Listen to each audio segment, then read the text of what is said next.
Welcome to Running Hot, Action Network's motorsports betting podcast. I am your host, Nick Giffen, predictive analyst here at Action Network. And joining me once again, as always, my co-host, Stephen Young of Roto Grinders, better known as Stevie TPFL. And this week, we're previewing Goodyear 400 at Darlington Raceway here on Running Hot.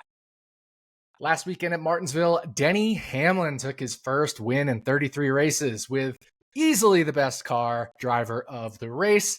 He was able to hold off teammate Christopher Bell and the car that he owns, the number 23 of Bubba Wallace, who rounded out the top three in another great performance for Bubba Wallace. Back-to-back third place finishes. Stevie, thoughts on Martinsville? It was really cool to see Toyota just show up big.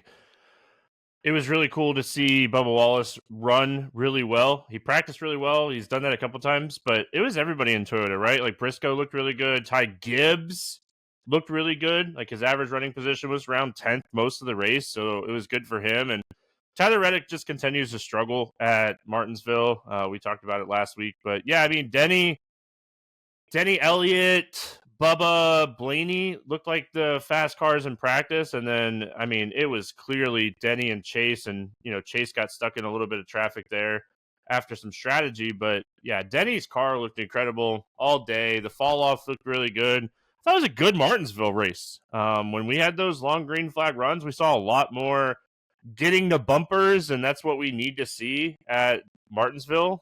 We won't talk about the Xfinity race because it's not worth talking about, but the Cup race I thought was, I think we're progressing on the short flat tracks, and we're seeing much better racing than we were seeing last year. Yeah, I think it really helps with those softer tires that Goodyear brought, which fittingly, of course, we're going to the Goodyear 400 this week, but definitely the softer tires helped. I thought of the spring Martinsville races in the next gen era, this was definitely the best one. The other three were all pretty rough, and tires made a difference, right? You could definitely pass if you were on better tires or on worse tires, things like that. We saw a couple guys. My guy, Cole Custer, who looked really good, but he was the last car out on no tires, starting up there in like 5th or 6th place, started on the outside and just got freight trained straight to the back, and that ended his day. But he looked super strong. He got all the way back to 34th because of that, and then drove right back up to 23rd on the next stint. So Custer looked really good, but then they ran into problems, and like I said, that ended his day. He ended up multiple laps down because of some issues they had. But yeah, track position was important, but you could make up for that if you had 4 tires versus either 2 tires or 0 tires.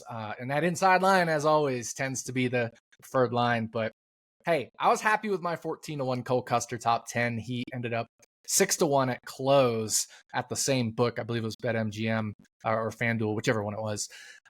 So pretty happy about that. Not happy about how the race ended there for Cole Custer, but yeah, good Martinsville race overall.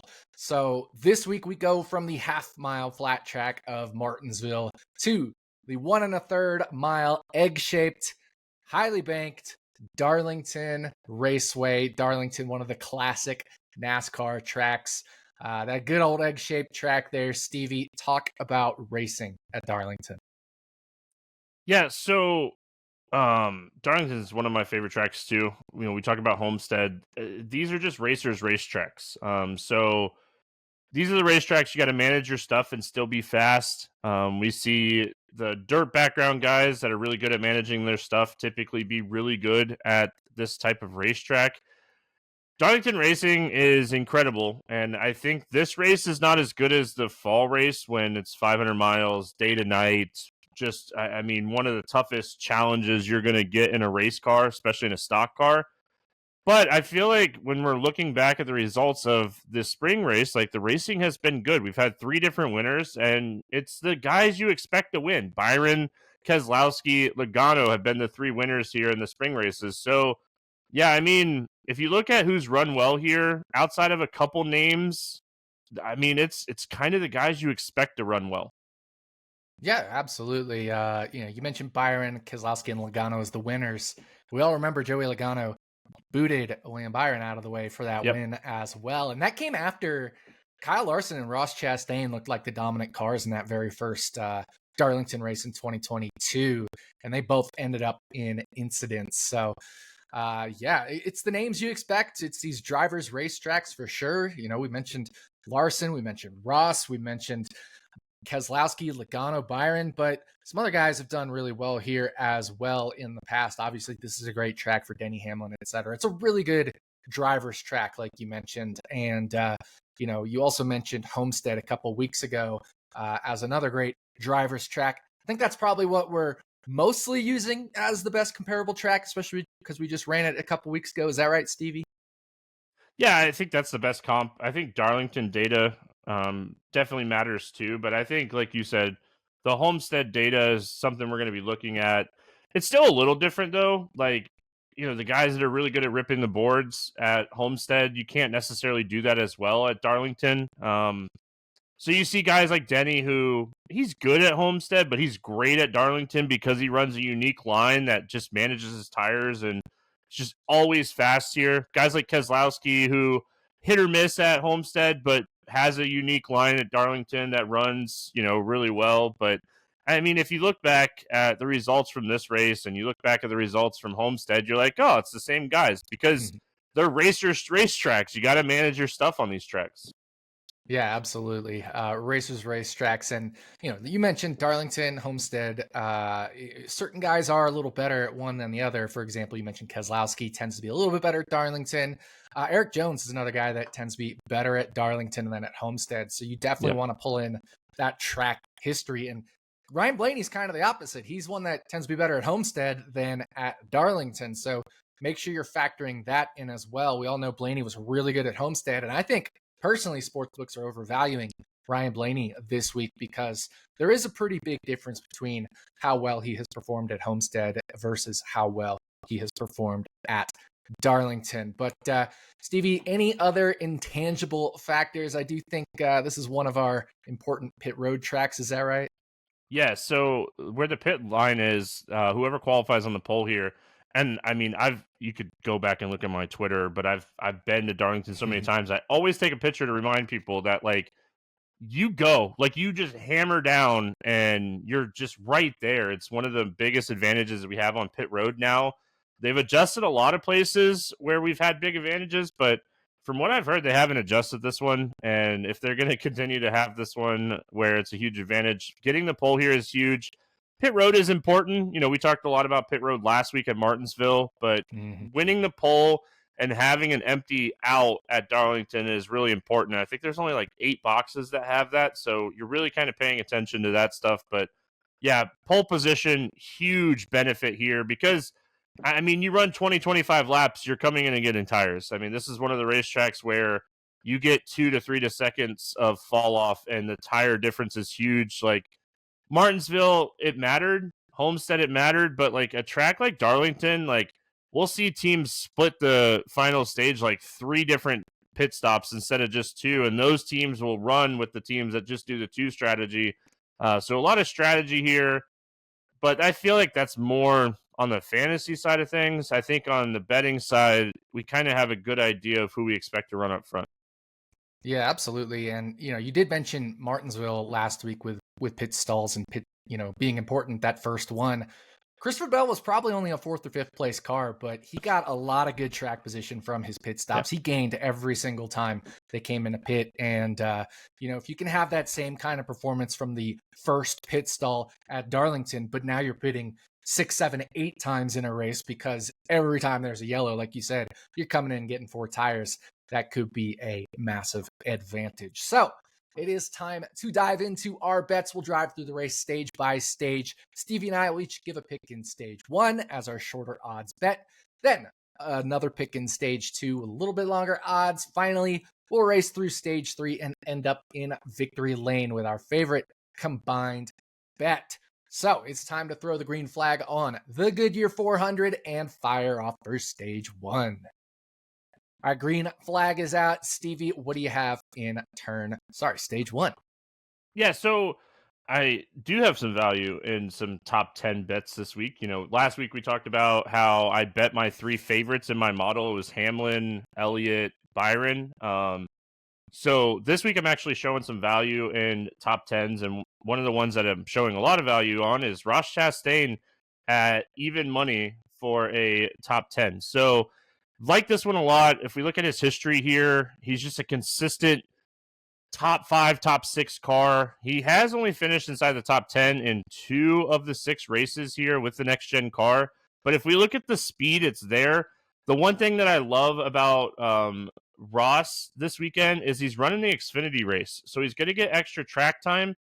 And I think he has a really good chance to win the Xfinity race, being in a junior motorsports car and how good he is at this racetrack. So everything kind of points to Chastain at least being a top 10 driver. I'm showing a little bit of value on betting his outright, depending on where the book is. So I think this is a really good spot for Ross Chastain bets. Yeah, Ross Chastain, always great here. I mentioned him in that first 2022 race at Darlington. He and Larson were the dominant cars, the cars to beat, and it didn't quite work out there. But Ross Chastain, top 10 finish, I think, is a very solid move. Of course, he did struggle at Homestead, which was a bit surprising. But like you said, I think the difference is he'll be running in the Xfinity Series in that junior motorsports car this week, which will help give him a little bit better baseline. But I might have a little hesitation on his outright simply because I do think Trackhouse and Ross especially has not quite been to their previous couple level years of performance. So I downgrade him just a bit, but that's why I like the top 10 bet here. So Stevie's stage 1 pick, Ross Chastain for a top 10 finish. For my stage 1 pick, I am going to stick with the Chevys, but I'm not going to take all the Chevys here. I'm going to go with Hendrick Motorsports as the winning team.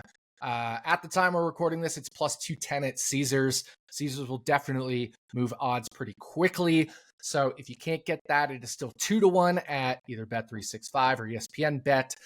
If this moves by the time you get to hear this, there's still a couple books out there that have this bet at very good odds. My model has Hendrick Motorsports winning 37.25% of the time. That's equivalent to about plus 170 as fair odds. So I think if you want to bet this down to like plus 175, that's totally fine.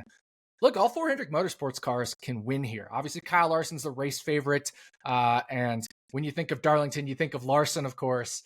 And he's actually the one driver my model is not quite showing value on at 5-1. I have him at like plus 525, but I still want to capture Larson in some way. So I don't mind sacrificing that tiny bit of EV on Larson to capture a whole bunch of EV on the rest of the Hendrick quartet, because my model is above market on Alex Bowman, on Chase Elliott, and on William Byron. I think you can get Byron at 9-1. You can get Chase Elliott at 21-1, and you can get Bowman at 35-1. My model is higher than all of those numbers on all 3 of those drivers. Chase Elliott has always done very well here, and Alex Bowman is great on these high tire wear tracks. And we mentioned William Byron already has a win here in the spring Darlington race, and probably could or should have won another spring Darlington race without a hyper-aggressive move from Joey Logano. So just give me the whole Hendrick Motorsports team, Stevie. Well, I mean, you talk about Byron having the issue with Logano, but I mean, think about Chase Elliott. Didn't he was Kyle Busch one year, and I think it was Kevin Harvick one year at Darlington. I don't remember exactly what years those were, but this is a good racetrack for him too. I mean, he has a top 3 finish in the next gen era, a couple top 5s. So I mean, obviously Kyle Larson, the favorite to win this race, but William Byron ranks first in speed here in the next gen era. He's ranked inside the top 5 in every race in speed. So, you know, William Byron is right there with Kyle Larson as far as favorites. And then you add in Chase Elliott, who, I mean, looks to be back. And then you look at Alex Bowman, who has a ton of momentum. So I don't hate this. I have it really close between Hendrick and JGR. And I think if we look at 2025, I think I'd give the edge to Hendrick. They've been fast at every single racetrack we've gone to this year. Yeah, so Hendrick Motorsports winning team at plus 210 or plus 200, totally fine.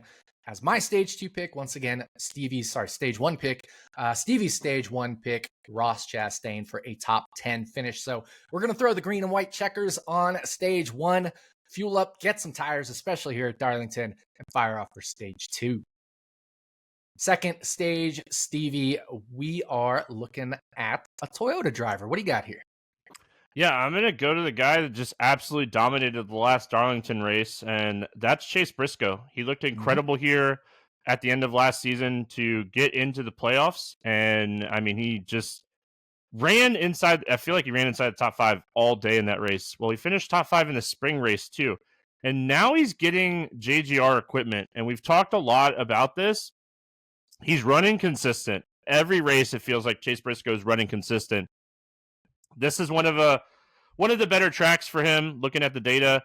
And he's 14-1 to win this race. I'm not going to do a whole unit on this one. I'm only going to do a half a unit at 14-1 to win 7 units. So Briscoe, really good track. Obviously, the last time we were here, won this race, and the data is really good. And now we're giving him an upgrade in equipment going from Stuart Haas to JGR. Martin Truex Jr. was always really good here. So I think they're going to have an incredible starting point with a good starting spot. So, yeah, I mean, I like Briscoe a lot to win this race. Not showing a ton of value on some of these outrights up the top, like you talked about, Larson. I think we both agree that he probably is the favorite, but I don't like the value part of betting him, Right. like I did at Homestead. So I like Chase Briscoe here at 14-1, getting some value with some of these longer odds outrights this week. Yeah, we tend to see at Darlington, sometimes a little bit of chaos or a little bit of, just things can happen. And so a 5-1 favorite at Darlington isn't quite the same as a 5-1 favorite at Homestead, just because there's a little more variance at Darlington. So I'm with you when we're talking about the top of the board there. Also, Stevie is, of course, in the great state of Florida and only has 14-1, but you can get 16-1 at FanDuel on Chase Briscoe or 15-1 at DraftKings or Caesars at the time that we're recording this. So if you have access to those books, make sure you shop around on Chase Briscoe. Yep. I'm right there with you, Stevie. I have Chase Briscoe at 7.25% to win, which is right in between like plus 1250 and plus 1275 as fair odds on him. So definitely showing value at 16-1. I might end up sprinkling some on his outright as well. But for my stage 2 pick, I'm going to a different outright, and it's one of those drivers that I talked about with the quartet of Hendrick Motorsports. I'm going to take Alex Bowman, 35-1 at BetMGM. I have Alex Bowman at 4.4% to win, which is way better than 35-1. It's even better than 25-1, right? It's in between 20 and 25-1 there. So 35-1, just really nice value. Alex Bowman, if he didn't get into the wall at Homestead there at the end, he probably wouldn't have fended off Kyle Larson, but he definitely could have had a chance to. He almost won Homestead. Alex Bowman, we know what he does at these high tire wear tracks. He wins. He won at Auto Club Speedway, high tire wear track. He won at Chicagoland, high tire wear track. He's won at Vegas, which, is getting towards higher tire wear. Richmond, high tire wear track. Martinsville has produced some tire wear in some instances. Dover, right? So Alex Bowman, very good at these tire wear tracks. So anytime I'm showing value, and this is, kind of a shout out to my buddy Jim Sanas as well, who also does this. Anytime we're showing value on Alex Bowman at a high tire wear track, I think you got to take the value here. Bowman, Stevie, after practice and qualifying at Homestead, closed in my model. I closed, right? But my post-practice and qualifying model had him at 5.6% to win at Homestead. And he nearly did win Homestead, right? Now it has him at 4.4% pre-practice and qualifying. If he has a good practice and qualifying like he did at Homestead, he's going to be in that mid 5% range again. So I definitely want to grab Alex Bowman, 35-1 right now. Yeah, so I think that this goes back to the conversation we were just having when you were talking about Hendrick, and he has started the season fantastic. Books are undervaluing him to start the year, and this number just seems a little wild to me at 35-1. I, again, in the great state of Florida, cannot get 35-1 on Alex Bowman. I'm tempted to even fire at 30-1 on him because I believe in the talent. And again, Hendrick is just really fast to start the season. So I don't think it's crazy to bet Bowman at all right now with the speed that they've had to start the season. Yeah, and I mean, I'm just shopping around, looking around at all the various books out there, and the shortest I see is 28-1. Like I said, my model's showing around 23-1 is fair. So even if you have 28-1, and that's all that's available to you, I don't mind a bet on that because I'm, again, at 4.4% on Alex Bowman to win. So Alex Bowman 35-1 to win. Chase Briscoe 16-1 or 15 or 14-1 to win our stage 2 picks. That means there's only one stage left, stage 3. We're going to drive through that, take the checkered flag, and end up in victory lane with one of these drivers we just talked about in stage 2. Stevie, what is our victory lane pick? Yeah, so last week, we really couldn't agree on anything. This week, I sent you over some stuff, and you're like, yes. And I'm like, yes, I love that one. So we're going to a top Toyota bet here, and it's Chase Briscoe at 6-1 over there on DraftKings. So Chase Briscoe, obviously, I just got done talking about him being 14-1 and how much I like that. Tyler Reddick's really good here. Christopher Bell was really good here. Denny Hamlin's really good. Ty Gibbs is on another planet to start the season right now with a new crew chief. They're not hitting on all cylinders. Bubba's been fast, but Bubba is closer to like a 8th to 12th place car typically at a racetrack like this. And Briscoe's capable of running inside the top 3 with Denny, with Reddick. So I think that like my model is showing this to be closer to like 450. So the fact that we're getting at 6-1, I think is great. I believe in Chase Briscoe. I know I've said that a lot to start the season, but I believe in the talent. I think Joe Gibbs believed in the talent. That's why they're like, hey, can we get the Bass Pro Shop, sponsorship to stay aboard and like give this talented race car driver a good home? And I think that's kind of what we've seen here with Chase Briscoe. So I just believe in the talent. I'm going to continue to take him where books are going to undervalue him because, he's not in Stewart-Haas equipment anymore. JGR equipment is way better than Stewart-Haas equipment. I'm sorry to say it, but it's true. Yep, totally with you. Like I said, I was at 7.25% on Chase Briscoe to win, and Denny Hamlin, Christopher Bell, and Tyler Reddick, like you mentioned, those 4 Toyotas. Those are the 4 that are most, right next to each other, I should say, in my model after Larson and Byron. It's those 4 in whatever order. So, you look, Tyler Reddick's in the 2.5-ish, 2-1 range, depending on the book you're at. Similar with Denny Hamlin for top Toyota. Bell's in that maybe 4 to 5 range for top Toyota. So yeah, Chase Briscoe at plus 550 or 6-1 even at DraftKings. I love that for value as the top Toyota bet. Real quick, Stevie, though, one Toyota we didn't mention that I did talk about earlier, Eric Jones is as long as 25-1 as top Toyota. Just some quick thoughts on that. Do you think that's long enough given their performance so far this year? Yeah, they've had some practice speeds, and then you just like, what are they doing in the race? It's just the thing is, Eric Jones is just so good here. Obviously, he's won a race here in the legacy type of cars. He's won here with JGR. He's won Xfinity races here. This is one of his best, if not his best racetracks. So I think he learned a lot from Denny because he runs a very similar line to Denny, and Denny's line is so unique here and it's so good that sure, you could take the shot. I feel like if you're taking the top Toyota on Eric Jones, you might want to sprinkle in maybe like a top 10 bet on him too, just to like offset, like, hey, Eric Jones finished like 6th and then he didn't get the top Toyota, but at least I got my top 10 bet kind of thing. So because you can get pretty good odds on him for being a top 10 from what I saw. I saw it like plus 250. I think I saw a plus 280 out there. So yeah, you're never going to not have to talk me into betting Eric Jones at Darlington because this is, again, I think this is his best racetrack. Yeah, it's interesting because, when he did win that race in the, what was, then petty GMS Motorsports, but essentially a legacy car in 2022, he was like 125-1. I bet him. Maybe it was 80-1. I think I might be getting that confused with the Buescher win a couple weekends later at Darlington, at Bristol. But Eric Jones, when he won that, he was 80-1. I think you can get him 80-1 outright now, but I just feel like that legacy team isn't quite on that level where they were in 2022 when we debuted the next gen car and it was a little bit more of a level playing field. So I'm not showing value on Eric Jones 80-1 outright.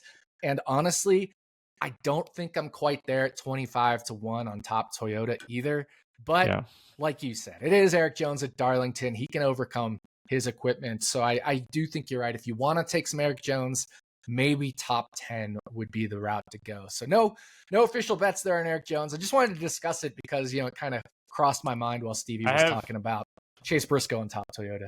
I have one more I want to throw out at you while we're just kind of spitting ideas here really quick. Yeah, go for it. You know how good Spire's been this year. I know you and I had talked about Hochevar earlier today. What do we bet Justin Haley's top 10? I've been debating on it.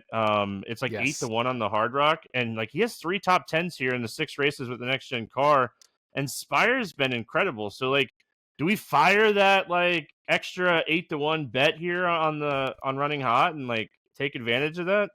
We do. It's 8-1 at Bet365 as well. So this is like a bonus victory lane pick. Yeah. Justin Haley, 8-1 for a top 10 finish. Stevie and I are 100% in agreement there. I just throw it down, well. So yeah, Justin Haley, 8-1. Top 10, a bonus victory lane pick from myself and Stevie. So that is going to do it for us. Thanks again for listening to the Goodyear 400 episode of Running Hot, Action Network's motorsports betting podcast. If you'd like to tail some of the bets we discussed today, look for the quick slip link in the podcast and video description, or go to actionnetwork.com/bet now. We'll be back this time next week to talk bets for the Food City 500 at Bristol Motor Speedway, another one of these fantastic racetracks. On behalf of my co-host, Stephen Young, thanks again for listening, and we'll see you back next week on Running Hot from Action Network.